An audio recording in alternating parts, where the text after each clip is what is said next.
Welcome back to Perkins Pipes. Hello there, YTPC. Got my unnamed Danish billiard estate pipe that I restored a little while back.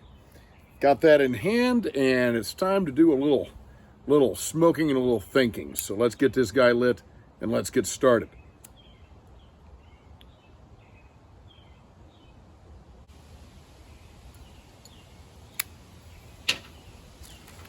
So I wanted to talk a little philosophy today, and it's commonplace, I gotta say, it's commonplace for Latin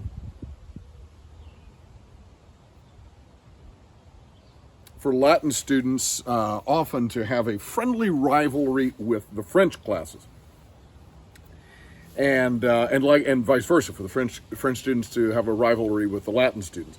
And part of this, I think, stems from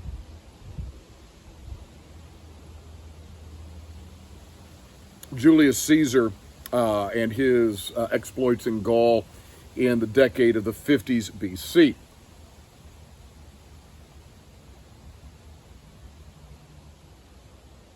I bring that up simply because a lot of times it surprises my Latin students when I'll start talking about my favorite French philosopher. And they'll say, "Mr. Perkins, how can you have a favorite French philosopher?"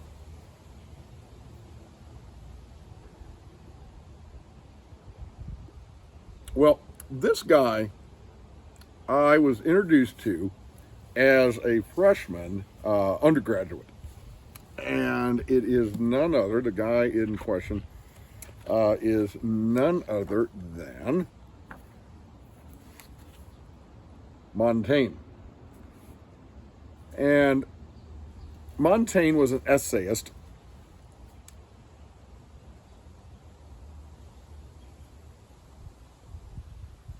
Lived from 1533 to 1592. And we're not going to go into all of his background, not going really to any of his background. But anyhow, that's his time frame, 1533 to 1592.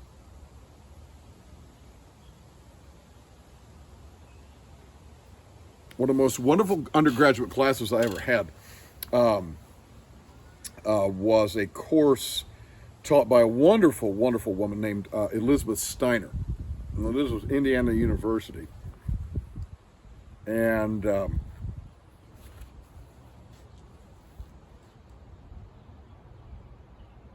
although my degree came from the College of Arts and Sciences, it was in classics, I was also in the Honors College.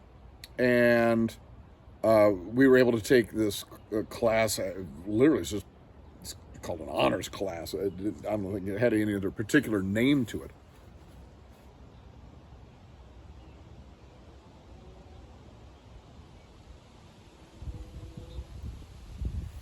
And in a lot of ways, it's a great works course. We read some essays from Montaigne. We read, I remember some of St. Augustine's Confessions.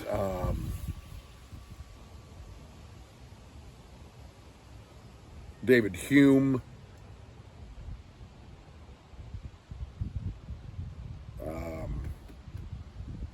I can't remember now who else we were at. Anyhow, Montaigne was the one who absolutely captivated my attention as a freshman undergraduate, and has since then. Now, for my money, the translation you want is the one by Donald Frame. Excellent translation, classic translation. There are many others, of course, but I love this one. And one of the things you can see here is this is back in the, this wasn't when I was a freshman, I had a different edition then. But you can see this is when I was into underlining things rather than highlighting them in yellow. I've gone through different systems of marking books.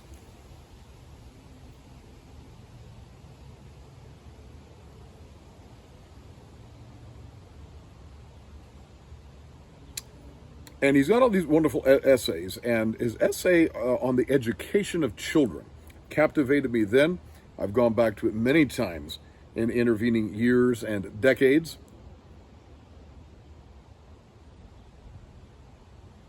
And I've referenced it numerous times in my own writings. Speaking of which, might as well go ahead and throw this out there now, just as a teaser. But I've got another book coming out late this fall. Hopefully, should be out maybe in around November of 2024.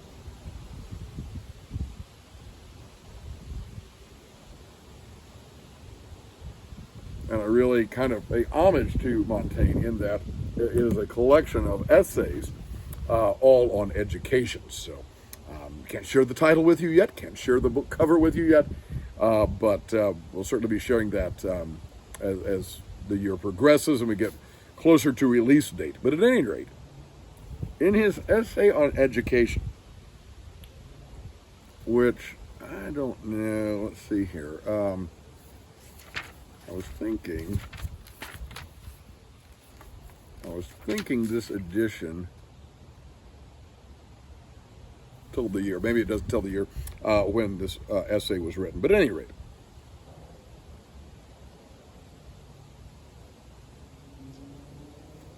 this is one of my favorite lines about education.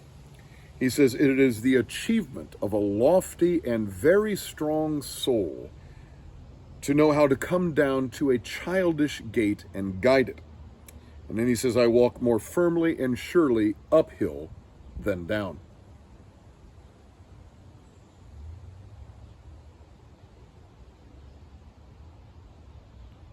I've taught for more than 30 years, and I can tell you that is absolutely true. If you think about it,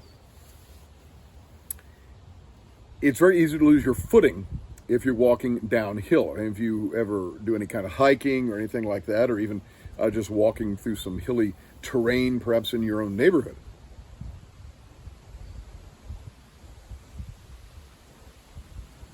it's very easy for your feet to slip out from under you and lose your footing.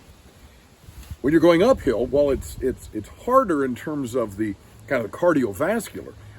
You really do have an easier time of keeping your purchase on the ground. And so he makes the comment, he said,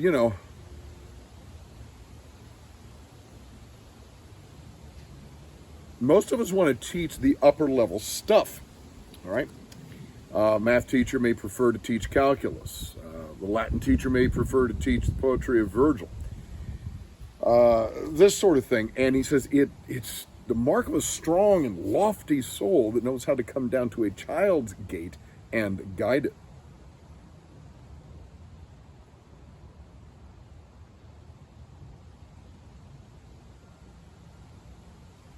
This is a really nice pipe. Really nice pipe. I really enjoy this.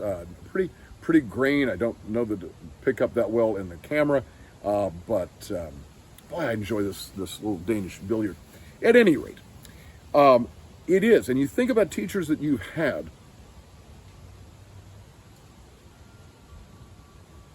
from whom you've learned the most, and those teachers you've had who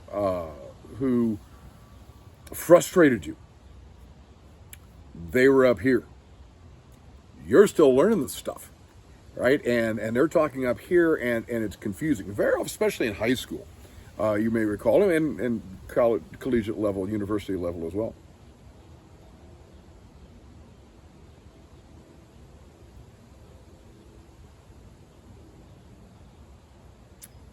I love theology, and in the medieval age, we used to refer to theology as the queen of the sciences. And I will say this, theology is some pretty thorny and knotty stuff.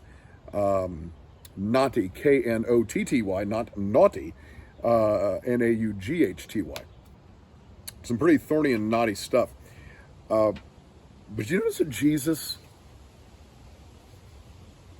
when he was teaching, he always made it simple.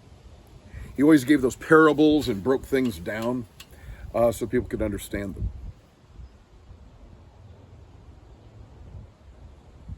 That's coming down to a child's gait to guide it. I've worked with teachers or young people who are going to be teachers numerous times. In the United States, we often refer to them as student teachers. They are learning the craft of being a teacher.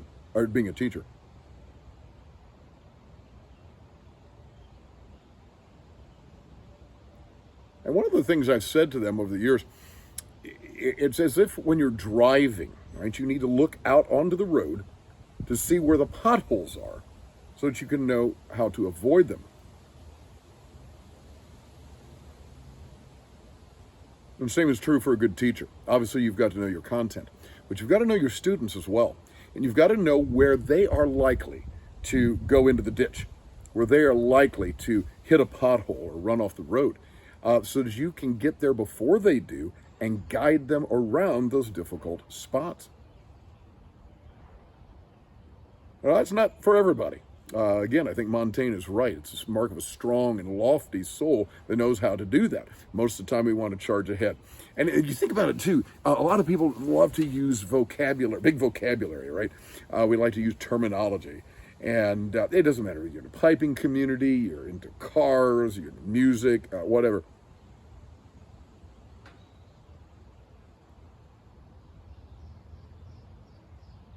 So often we like to use big words as a way to make ourselves feel more intelligent, more accomplished, and let's be honest, as a way to keep some other people out of the area that we're talking about. We're using insider language. You don't belong. No.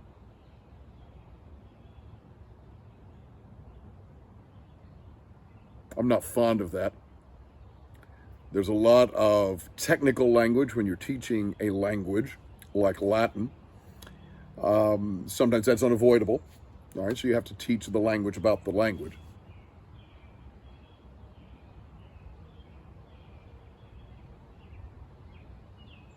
But if there's a way to make it simpler so that people can understand, whether it's a junior high student, a high school student, a university student, then do that, right? That's the mark of a good teacher, is to help other people come to understand.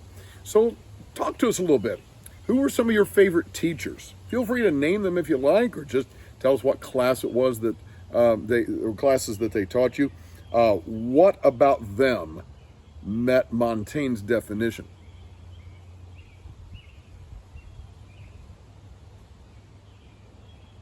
What did they do that came down to your gate, helped you to understand? And you can talk about maybe some of the ones that frustrated you as well, but we prefer to hear about the good ones.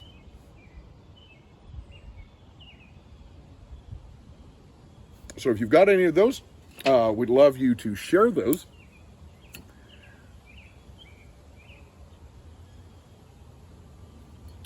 And as always, if you like this sort of thing, we invite you to click subscribe. If you'd like to be on an episode of Briarside Chat with me, we'll do an interview by Zoom, enjoy a pipe, talk about the finer things of life. Find my email in the description here on the YouTube channel. As Malcolm Guite likes to say, I do these little things in order at last to do nothing. Or as I say in Latin, Parva ago ut tandem, nihil agam. Have a wonderful day.